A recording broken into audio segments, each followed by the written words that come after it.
Just me, sat on my bathroom floor.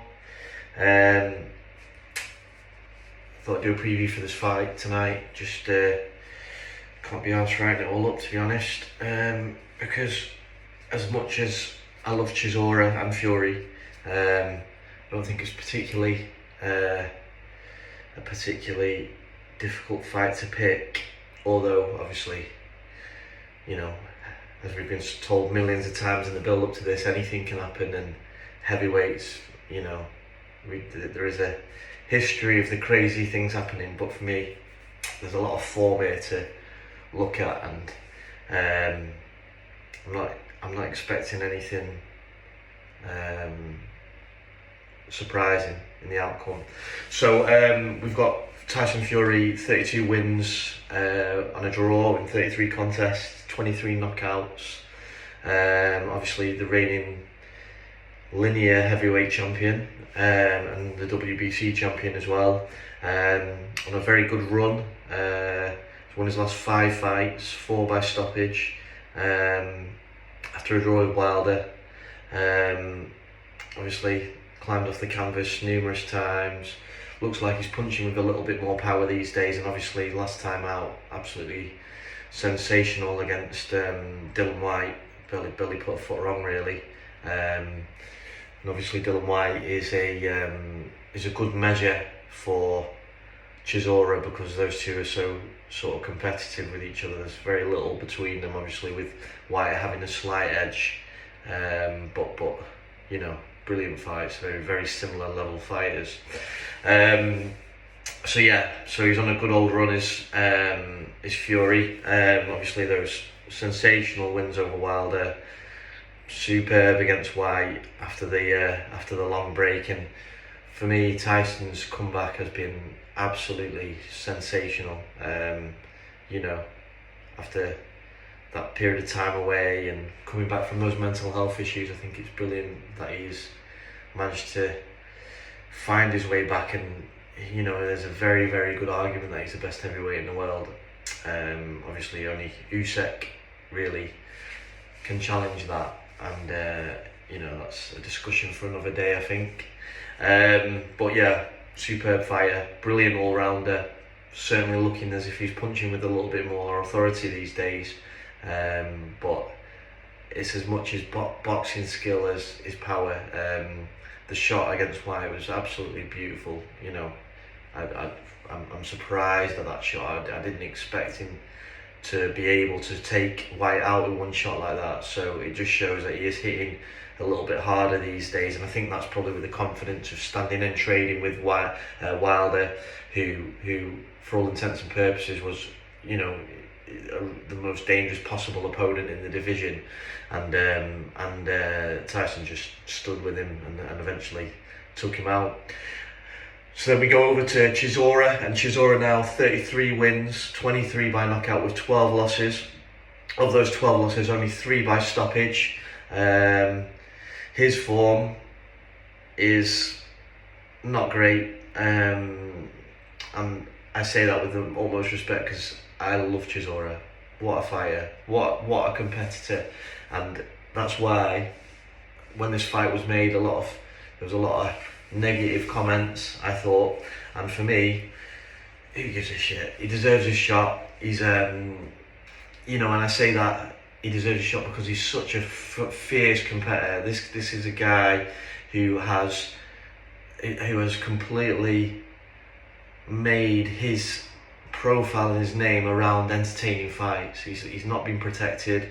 He's literally proper forged his way through the boxing division in a really old school fashion, and a fashion that I think is really important that people learn from, fighters learn from, because it doesn't matter what his record is, because what he does is he delivers entertaining fights almost every time. It's, you know, occasionally he's in something reasonably bland, but normally he's in a good fight, and he delivers every single time. He leaves it all on the line, and his competitive nature and personality make him must watch for me. He's probably one of the most entertaining heavyweights of the last 30 years, I'd say, and that's from a guy whose record is 33-12, which is, it just shows boxing, it's not about your record, it's about delivering and engaging in entertaining fights.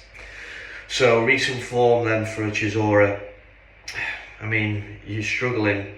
He's lost 3 of his last 4 bouts, the win being a very close one over Pulev. That was his last fight. Prior to that, he had been beaten handily by Usyk, and then obviously lost good fights with Joe Parker, who is obviously very much involved in the Tyson Fury camp, though he's been absent for this one, probably, partly down to the fact that the fight between Fury and Chisora has been very much made between 2 guys who clearly have a good friendship outside of the ring, I'd imagine. Certainly respect and a relationship of some sorts. Before that, he'd stopped David Price, which was way back in 2019. And then obviously you've got a mixed bag of results. You've got the White loss, you've got the Takam win, you've got a loss to Pulev, and then going back a little bit further, you've got the losses to Tyson Fury, at 22, when Tyson Fury was 22-0, losses to Klitschko, his first loss to Tyson Fury when he's 14-0. Basically, on paper, this fight has only one winner, and that's clearly Tyson Fury, who's already beaten Chisora twice. They've said in the build-up that they're gonna have a bet, and they're gonna stand and trade in the first round and give us one of the best first rounds in heavyweight history, and they may well do that because they are both absolutely crazy. I can imagine that happening. I can imagine them coming out with that intention, and I think that would probably be Chisora's best possible chance of victory, if he was to catch Tyson with a surprising shot early, which just takes the legs from under him. But I just can't see it. Tyson said in one breath that he was going to stand and trade with him, but then he said in another that he was going to hit him 6 times with a jab in the first round. And I'd say of the 2 most likely outcomes, that's probably going to be what it is. So there we go with it, really. So in terms of analysing it as a fight, the technical side of it is this: when they had their first fight, and obviously both were much more inexperienced, Tyson boxed the majority of the fight orthodox, and there were times at which Chisora definitely troubled him in that first fight. Now Chisora was very much alert. He was only, what was his record at the time? Something like 14-0 or something like that. He was very inexperienced himself, so he hadn't developed into what he was going to be either. So both fighters have evolved quite a lot since then.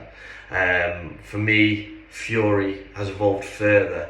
He demonstrates a brilliant boxing brain, arguably the best in the division. Usyk again might disagree with that.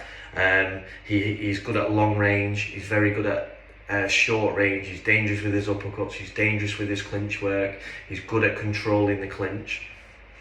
And for Chisora to be effective, due to sort of his height and reach disadvantages, he needs really to be able to draw Tyson into a sort of a close range trade-off, and that's not Tyson's game really. What Tyson will do is he will land a couple of shots, and then he'll fall into the clinch, and then he'll wait for the referee to break. He'll use his weight, lean on, wait for the referee to break them, and then start that process again. All the while, Chisora's going to be taking damage on the way in, so he's going to be getting caught with jabs, caught with right hands, caught with uppercuts on the way in. And there won't be big shots, there'll be nice little shots with the occasional big shot, because obviously, as I've said earlier, I think Tyson's punching with a little bit more authority now and a little bit more confidence. In the second fight that they had, Fury boxing type out southpaw. He's not a southpaw. He obviously can switch, but he's predominantly an orthodox boxer. But he boxed the whole fight southpaw. Amazing that he was able to do that. What that did is it removed the range at which Chisora's going to have his most success. He's going to have his most success at short range, where he can stand on the inside, put his head on Tyson's lead shoulder and throws uppercuts and hooks on the inside, and it's almost like boxing has a bit of a gentleman's agreement in that regard, where you'll stand and you'll stand it in the pocket, and both of you will engage, knowing that you're giving your opponent a bit of an advantage, but risking that you know more on the inside. Now, the southpaw vs orthodox stance removes that, so you'll notice that's why Chisora, for all his physicality against Usyk, was unable to sort of hold Usyk in position to land any shots, and obviously that's down to Usyk's move style and the way he moves and stuff like that.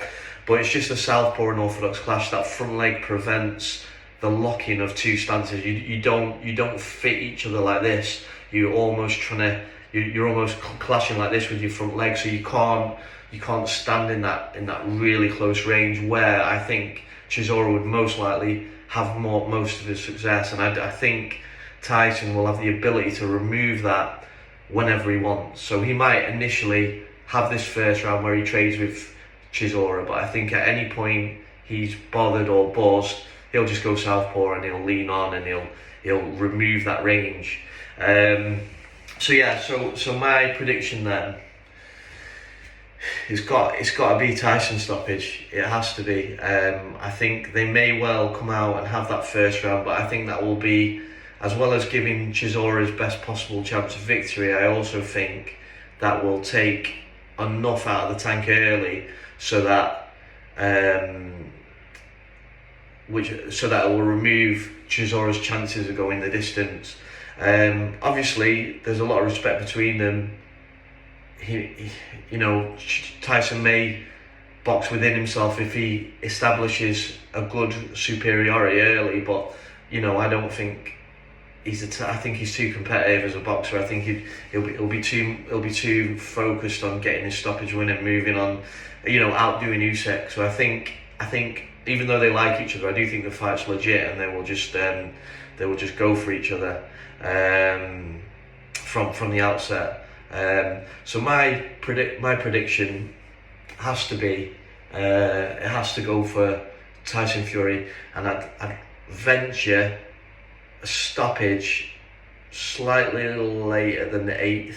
I'd say around the 8th, between the 8th and the 12th. I think Tyson will stop him, maybe a corner stoppage. I think it will be mildly entertaining while it lasts, particularly the first round if they do what they say. But I think Fury will quickly establish that he's a better man, and then I think at that point the danger that Chisora presents dissipates as soon as he's unable to lock Tyson in a close range battle, which I think Tyson will be able to select when and where that happens pretty much throughout the bout. But yeah, I'll be watching, as I hope you will. Cheers, bye.